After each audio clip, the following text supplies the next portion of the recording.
espionnage, fraude, accident du travail. L'ouvrage qui vient de paraître, Les dossiers noirs d'Elon Musk, nous donne un aperçu des méthodes utilisées par le milliardaire pour atteindre ses objectifs.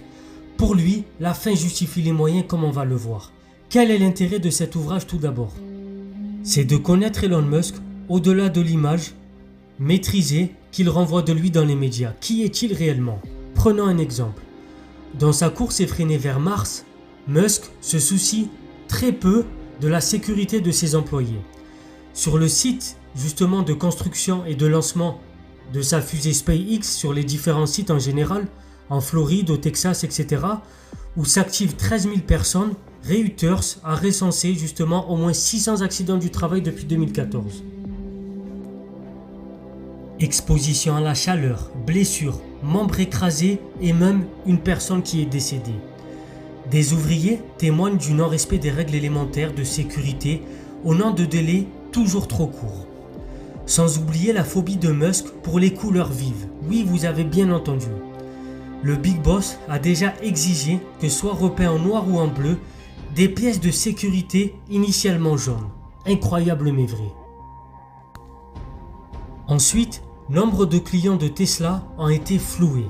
Vous avez bien entendu.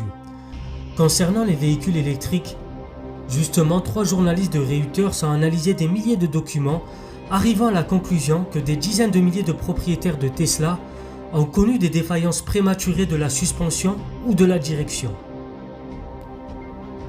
Ils décortiquent le cas d'un client britannique, Monsieur Jane, qui s'est offert une Tesla Model Y 2023 payée 55 000 $. Le deuxième jour après son achat, cet ingénieur à Cambridge effectue un virage à vitesse lente. La suspension avant droite s'effondre. Bruit de pièces métalliques sur la route et grosse frayeur à bord puisqu'il y avait son épouse et sa fillette dans le véhicule. Selon un devis détaillé, les réparations ont nécessité 40 heures de travail pour reconstruire la suspension et remplacer la colonne de direction. Monsieur Jane débourse 14 000 $ de sa poche que Tesla refuse de prendre en charge, lui imputant cette défaillance. Sa confiance en Tesla est ruinée, il décide de revendre le véhicule et donc de récupérer son argent. L'entreprise avait une connaissance approfondie des problèmes systémiques de suspension et de direction, alors même qu'elle niait certains de ces problèmes aux autorités de réglementation et aux clients qui attendaient d'elle qu'elle prenne en charge les réparations. Cette enquête a été réalisée par Reuters et Handelsblatt. Donc les journalistes Handelsblatt, c'est un journal économique allemand, je vous le rappelle pour ceux qui ne le savent pas. En tout cas, ces journalistes ont eu accès à plus de 100 gigas de données internes du constructeur grâce à un ancien technicien de maintenance de Tesla en Norvège.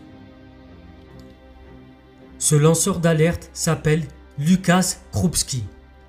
Après avoir vainement alerté Elon Musk en personne, avec qui il est en contact à l'époque, cet ex-employé justement modèle décide de faire fuiter ces informations d'abord aux autorités sans réaction, puis à la presse allemande. Leur analyse corrobore l'enquête de Reuters et met en lumière le nombre d'accidents provoqués par la fonction pilotage automatique des voitures Tesla. Pas moins de 2400 plaintes pour des accélérations involontaires ou des freinages sans cause entre 2015 et 2022.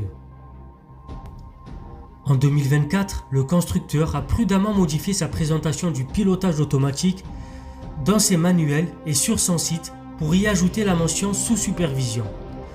Quant au lanceur d'alerte, Lukas Krupski, la justice norvégienne, contrairement à celle des États-Unis, lui a donné raison face à son ancien employeur.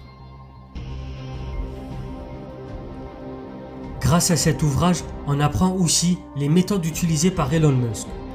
Les lanceurs d'alerte justement, mais aussi les concurrents de Musk et ses relations féminines ne sont jamais à l'abri d'être espionnés et surveillés par des détectives privés, des barbouzes et des anciens des services secrets travaillant pour une douzaine d'officines d'intelligence économique.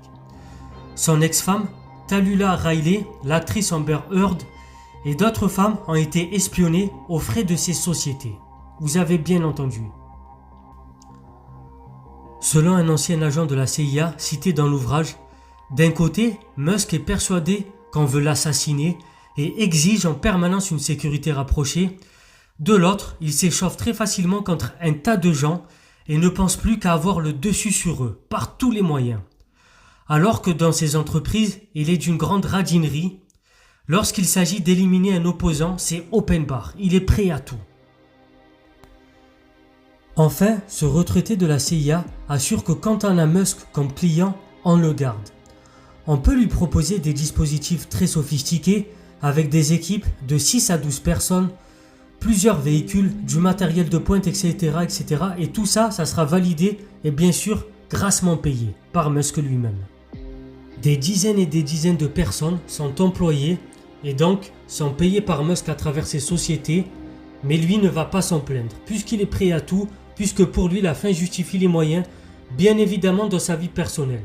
Quand il s'agit justement de traiter correctement ses employés et ses collaborateurs, il ne met pas justement la même énergie, ne fait pas attention à eux et les paye pas très bien. Et en tout cas, les conditions de travail sont exécrables comme on l'apprend dans cet ouvrage.